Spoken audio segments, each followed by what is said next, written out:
بسم الله الرحمن الرحيم الحمد لله رب العالمين والصلاة والسلام على رسول الله صلى الله عليه وسلم رب اشرح لي صدري ويسر لي أمري واحلل عقدة من لساني يفقه قولي. Welcome back to our IRE lesson 2 under the topic Mamalat, and the subtopic that we're going to continue with is Mirath. In the previous lesson we learnt about Mirath, the essentials of Mirath, barriers of Mirath, and the administration of Mirath. And the essentials of Mirath we learnt about that is the condition. We learnt about the death of a person, survival of the heirs, and the existence of the estate. So these are the qualification, the criteria that will make someone to qualify to inherit from someone else. And then at the same time we have barriers, that disqualification, that what can make a person to be disqualified from inheritance. Number one, we look at a murder, if a person is responsible for the death of the deceased, and then difference in religion, and finally if the person or the heir is in the state of slavery, so he or she will not inherit or benefit from the mirath. And number three is administration of wealth, how the wealth is distributed, the procedure or the protocol that is used. So procedure number one is to clear funeral expenses. Number two, clearing the debt. Number three, implementation or fulfillment of wasiya. And number four is when the wealth will be distributed, the net value of the wealth will be distributed to the people who are entitled to inherit or to benefit from the wealth. Inshallah ta'ala, today we are going to look at heirs and their shares, and in this subtopic we are going to be guided through with the verse from the Quran in Surah An-Nisa. Allah subhanahu wa ta'ala has explained and provided an outline about the shares and the heirs who are supposed to inherit specific portions in that. So Surah An-Nisa verse 11 and verse 12 has explained in details about the heirs and the shares who are supposed to inherit the portions.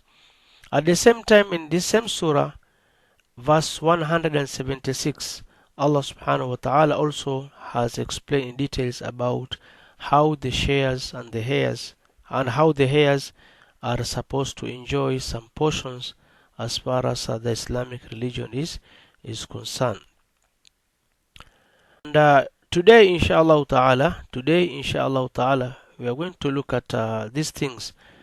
So there are 6 portions mentioned in the Quran regarding the shares and the heirs. Regarding the shares and the heirs, there are 6 portions. So portion number 1 is a half, portion number 2 is a quarter, portion number 3 is an eighth, and portion number 4 we have 2/3, portion number 5 we have a third, and portion number 6 we have a sixth. So these are portions which are well stipulated in the Holy Quran. So we have mentioned about a half. Who's supposed to enjoy the half? Who's supposed to inherit a half of the wealth of the deceased? After calculating, after deducting the funeral expenses, after deducting the debts, and after fulfillment of the seer, who is supposed to inherit a half of the wealth? The first person who is supposed to inherit a half of the wealth of the deceased is the husband. This happens in case the wife has died and has no child. The husband will inherit a half of the wealth of the wife. Category number 2, we have the daughter.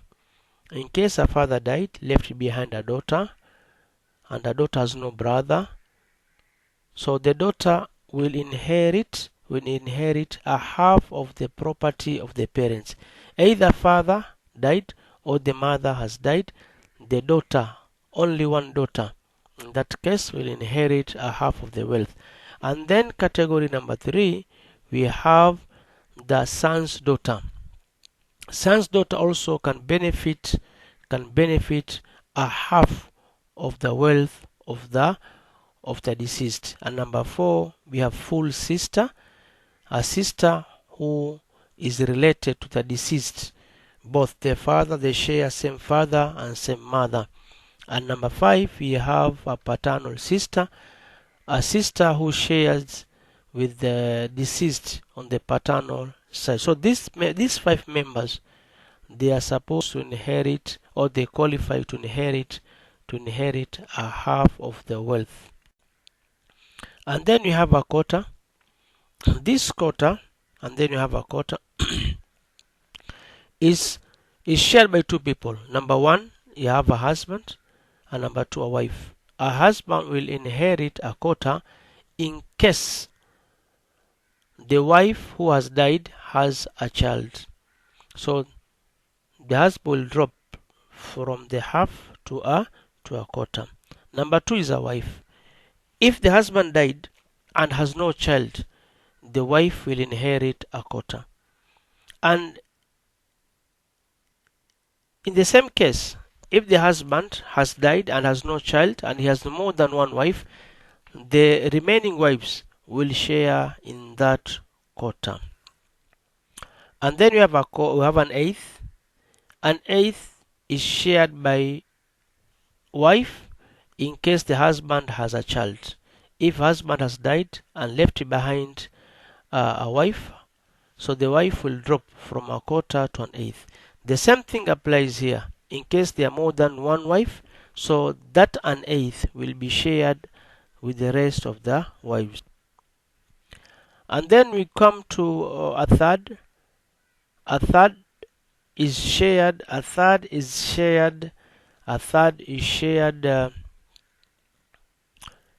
person supposed to inherit a third is a mother. In case the parent died and has no child, the mother will inherit a third of the wealth. And at the same time, uterine sisters also can, brothers also can inherit a third. And then the 2/3 is shared. The group members who can inherit the 2/3 are 4. Number 1, daughters. If the father died and left behind 2 daughters or more, the 2 or more daughters, they will share the 2/3, or they will inherit 2/3 of the wealth. The same thing applies to sons, daughters, and the same thing applies to full sisters, more than 2, and the same thing applies to the paternal sisters. This category, if you'll be able to look at them keenly, these are the same people who inherit a half, except the husband. So in case the group members who inherit a half, they are single. In case there are more than one, with the exception of the husband, the rest can inherit 2/3. If there are more than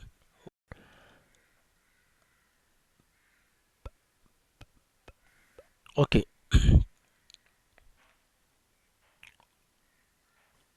Now we look at something else which is called exclusion from inheritance. In Arabic terminology, we normally use the word hajb, exclusion from inheritance. Exclusion is a condition that affects the right of a person to inherit. Is a condition that affects the right of a person to inherit. This happens, a person qualifies to inherit. A person qualifies to inherit, but he is denied the right to inherit. Here, the heir does not inherit, or he or she get a smaller share of inheritance due to the presence of another heir. At times, 2 scenarios, like the husband. A husband qualifies to get a half of the wealth in case the wife dies, but the presence of a child disqualifies the husband from getting a half and get a quota. So he has dropped from a half to a quota. At the same time, we have a stronger and a weaker heir. A person who is extremely very close to the heir. For instance, a father and a brother. So the father, he is very close to the deceased in case he's a child, compared to a brother relating to the deceased who has died. So in the prevention of a person from inheritance completely, it is the prevention of a person from inheritance, from the inheritance completely or partially, in the presence of a more close relative to the deceased, as I've explained earlier. For example, the son of the son is prevented by the presence of the son, which means if a grandfather dies, the grandchild cannot inherit from the grandfather in the presence of a son. The same thing, if a grandchild dies and his father is alive, so the grandfather cannot inherit from the same. So the person who is very closer to the deceased, he is more strong, or he is stronger in terms of inheritance compared to any person who is lesser or a little bit far away from the deceased. An ex died and left behind a husband, left behind a daughter, left behind a father, and left behind a brother. So definitely the person who has died here is the wife. So the wife died and left behind the husband, daughter, the father, the brother. And the net worth of the wife, for instance, is 200,000. The net worth of the wealth is 200,000. Therefore, the husband, as we have said, he will inherit a quarter. Why a quarter? Because the deceased has a child, which is a daughter. So he will drop from a half to a quarter. And then the daughter, because she's single, she's only one, she will get a half.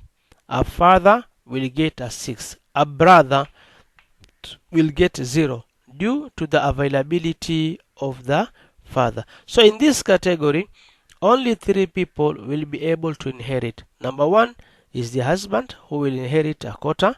Number 2, a daughter, who will inherit a what? Who will inherit a half. And number 3, a father, who will inherit a sixth. As you look closely, there will be some part of the wealth remaining. So the father will take the remaining under asaba. Therefore, a husband will take a quarter, which is the net worth. A quarter of 200,000 is 50,000. The husband will take 50,000. The daughter will get a half of 200,000, that is 100,000. A father will get a sixth, which is 33,333.3, and then the remainder will be 16,666 and 66 shillings, or so the total net of the father will be, from his fraction is 33,000, and from the asaba is 16,000. When you add the two, the father will inherit 50,000. When we move forward, 33,333. The same thing with the father. So the daughter, after getting this 33, we will add with this 33, and then we will deduct from 200,000. We get the father's share, we add with the mother's share, which will be 66,666.6. After adding the value of the mother and the value of the father, and then we will deduct from the 200,000, the net value of 200,000. After that, getting the balance, we are going to share among the son and the two daughters. After sharing, the son will take two shares, the daughters will get one share and one share. So when you look at it, after getting all the sum, we'll come to realize a daughter will get 33,333, 33,333.35. The daughter 1 will get that amount and daughter 2 will get that amount. And for the case of a son, he will get two shares. Therefore, we'll take the 33,333.35 will be multiplied by 2, and that will be the sum of the sum of the son. Finally, I would like to look at significance of Mirath, the importance of Mirath, the benefit of Mirath.